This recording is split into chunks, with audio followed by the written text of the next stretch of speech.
Hello everyone, so this is the summary of the poem I Know Only Krishna by Mirabai.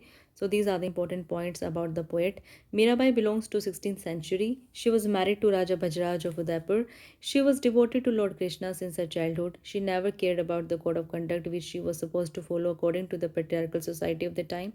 She would freely mingle with saints and sadhus to sing and dance in the honor of Lord Krishna. She faced a lot of difficulties and challenges in her pursuit for the love of Lord Krishna. So, this is the text of the poem. I know only Krishna, no other. I have nothing to do with relations or cousins or even my brother. People chide me for moving among saints, let them. I grieve for those who remain tied to the world. I love those who have devotion. So, in this poem, Mirabai expresses her deep love and devotion for Lord Krishna. She says that she knows only Krishna and no one else. All other people don't matter to her.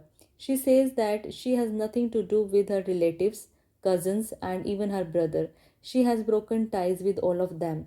So in the next lines, she says that people are critical of her because she comes out of the palace and moves around freely with the saints and sadhus. She doesn't care about what people think of her. Lord Krishna is everything to her. She says that she feels pity for these people who remain busy in worldly relationships. She loves those people who have devotion. Come to the next lines.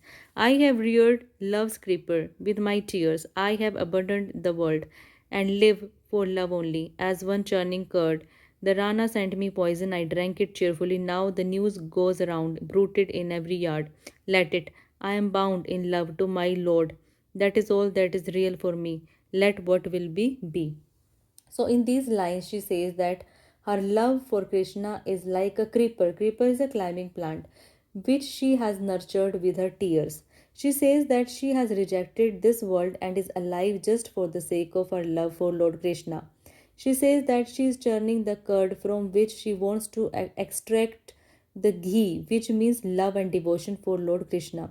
In the next lines, she says that her husband Rana sent her a cup of poison to kill her because she was defying the social standards of the time to pursue her love for Lord Krishna. She drank that poison happily and everyone gossiped about it. Mira says that she doesn't care about anyone and she is lost in her love and worship for Lord Krishna. Anything else doesn't bother to her. The only reality of her life is her dedication and devotion for Lord Krishna, and that will remain same in future also. And here the poem ends.